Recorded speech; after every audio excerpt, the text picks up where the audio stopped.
a kid, we lived in a small town and it was pre-internet, and I would spend every Friday after school till pretty much Sunday, time for bed, reading. And you know, as time goes on, I get busier, I'm not reading as much. And now every time I have the opportunity to sit down and read, all of that comes back. Like, you can really lose yourself in a book. And so if you feel like that, or you know someone that loves to read, maybe it's a kid that you'd like to read more, we have a really beautiful today's special value for you. It is the Amazon Kindle. Now, Kindle's been around for a long time. I think my husband gave me one of the first ones they've ever had, and I've upgraded one other time. So I think this is my third Kindle. They're better than ever. So what we're going to give you is a Kindle that not only is the latest and greatest, there are real upgrades here.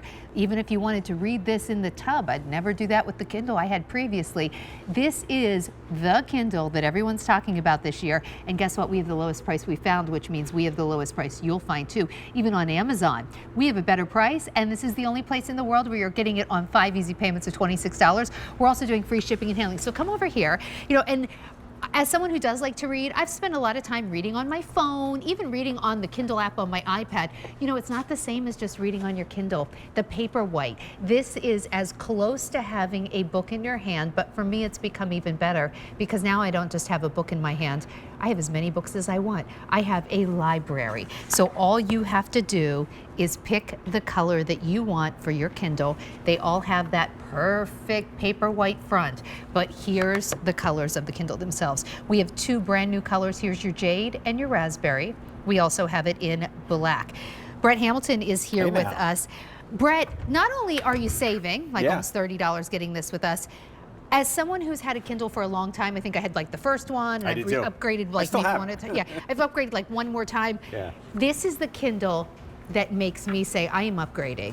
Yeah, they've made a lot of really nice improvements, a larger screen, it's got a faster brain inside, quicker page flips for whatever that's worth, but a device that's just so easy to use, Sandra, that I know a lot of you at home are going, oh my God, it's an electronic item, I gotta do this, No, you just open it up and tap the screen. As you see over my shoulder here, I barely even have to make a motion. Do you know what's hard? The old Dewey Decimal System, when we go to the library and try and find that book you want. Yeah. With this is every book you could want at your fingertips. It pretty much is, and that's not an exaggeration with the fingertips part, because look at that, the font wasn't big enough, I don't have my readers on, but now it is, and all I have to do is either tap the screen to turn the page, or just go old school, just slide it to the left or slide it to the right. So as you look at this thing, you go, okay, tell me about what it's capable of doing. I'm a big reader.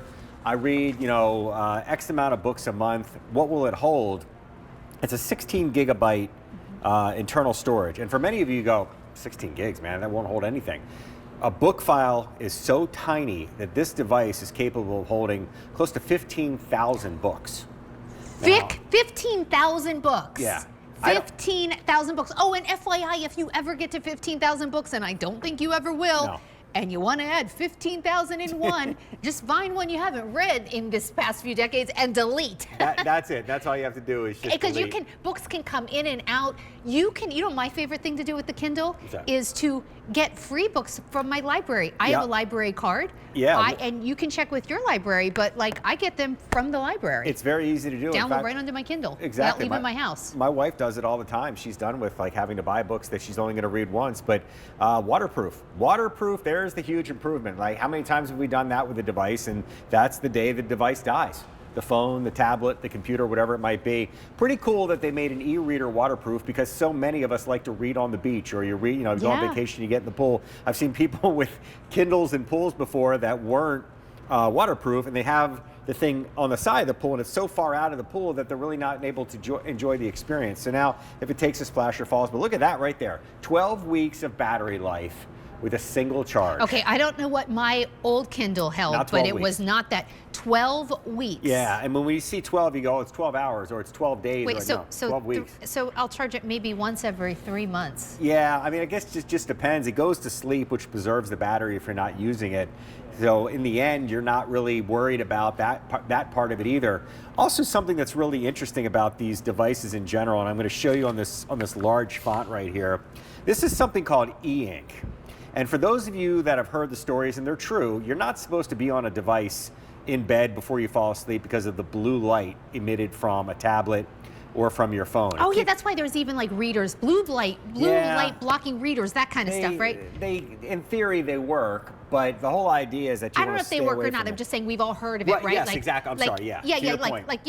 There's special readers for that thing. You don't. Well, you don't, because this is not an LED or an LCD screen. This is something called e-ink, and what you're seeing here are all these tiny little micro capsules. They're about the size or width of a human hair. There's millions of them in here, and what happens is electricity brings them to life, and they raise up from the back of the tablet, and they either show up as white when it needs to be the paper, or they show up as black, which that's means what you mean by Paperwhite, right? That's what Paperwhite and e-ink, which means unlike a phone, and everybody's done this, you've all tried to read an email or something on the beach or in a bright light, and you can't see it on your phone screen because it's illuminated in a different way.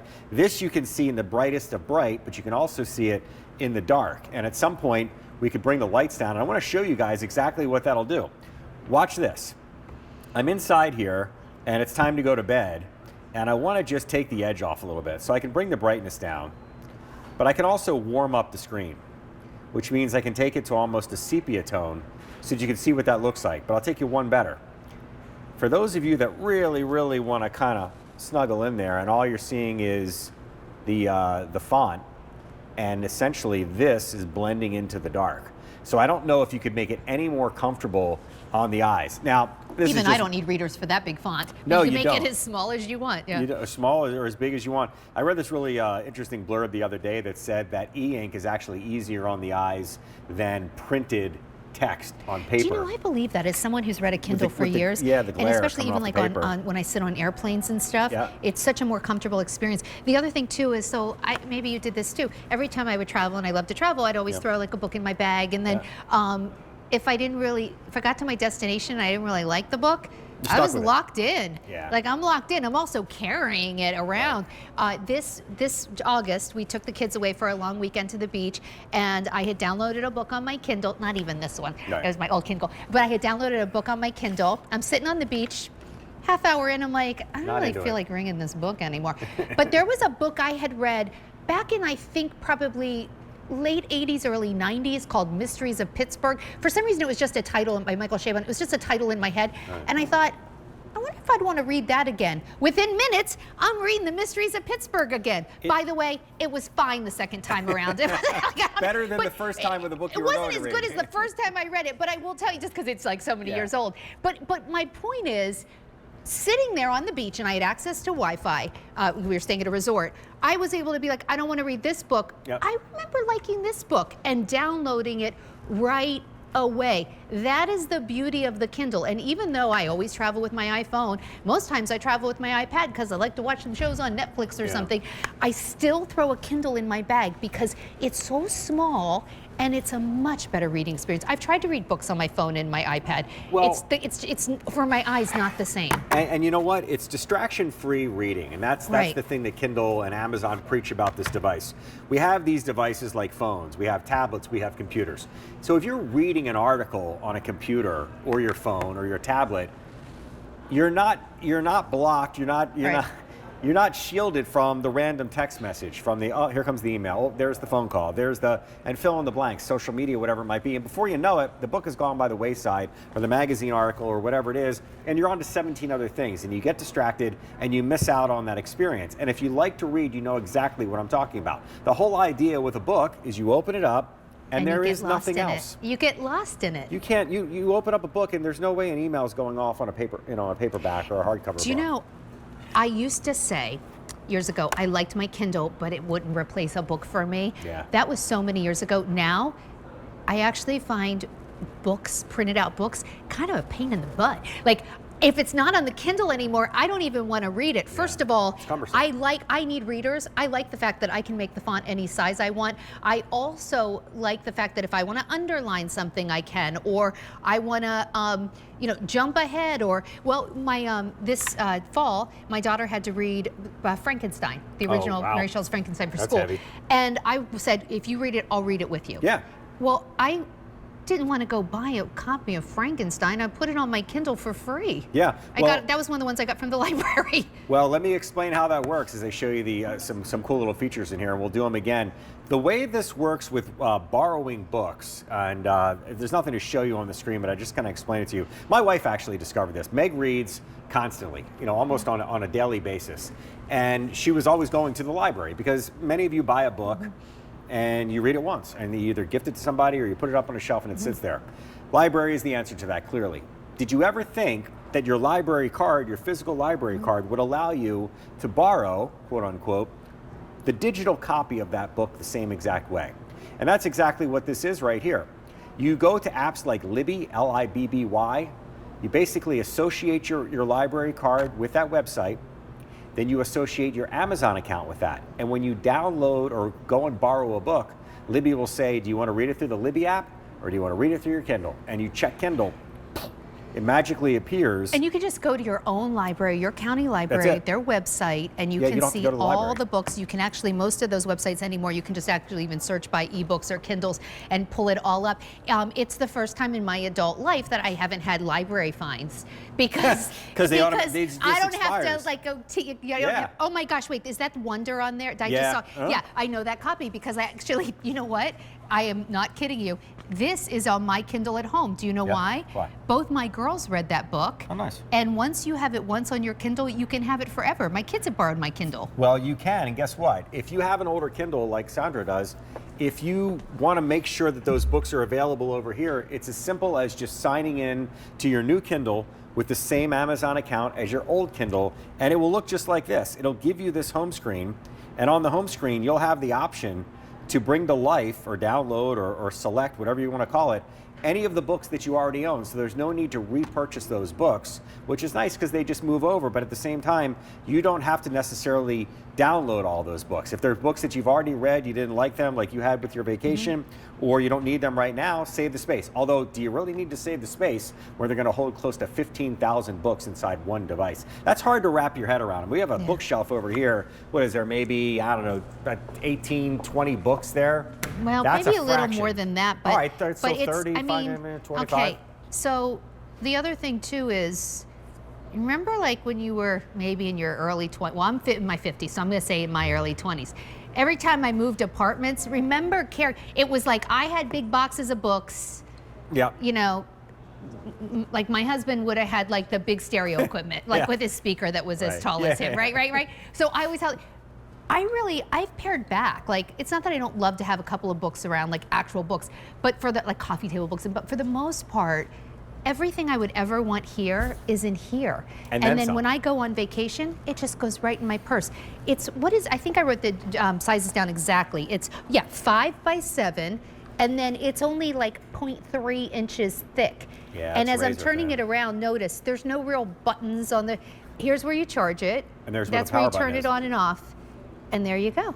That's it, yeah. And couldn't again, be easier. The 12-week battery life means that you're not worried about plugging in every night before you go to bed or you fall asleep with it. And as it you know, did the battery bleed out in the overnight? Millions of books is not an exaggeration. I say the Kindle store is probably the biggest, if not one of the biggest digital bookstores in the world. If the book was printed, it's probably there. You'll have an easier time finding books for your Kindle than you would going to like even the best bookstore. No doubt about it. I will tell you this, in this presentation alone, Brian, how many have been ordered? I know you said 500 several minutes ago. Over 600 ordered just in this show, 12,000 for the day. And if you go on Amazon.com right now, you can find this Kindle, but not at this price. We have a lower price than Amazon themselves. We also have Easy Pay, so this is the only place you're going to get this home for 5 easy payments of $26. And the beautiful thing about the Kindle is whether you have every electronic device or you have no electronic devices, whether you have all the social medias or you have none of the social medias, you know what? None of it matters. All you need is this, and it's all the books you could want. Well, what's interesting, and I've said this a couple times today, the very first item I ever showed for Amazon on QVC, because I've been here since Amazon's first day, 12 years ago, was a Kindle. And I remember when the tablet world came around, and all of a sudden people were like, "Oh man, we can do this, we can do that," and all this stuff. And I thought, man, those e-readers, they are going to be a thing of the past. There is no, and I could not have been more wrong. Oh, same. Because I think there's something. There's like a renaissance right now. It's just like the way that people are responding, especially to this new version of the Kindle, nationwide, not just the QVC audience. It's interesting when I get all this insight and information from Amazon, they're even surprised. They're like, wow, it's cool to know that people still want to read. They still want to be engaged. Thank God for it.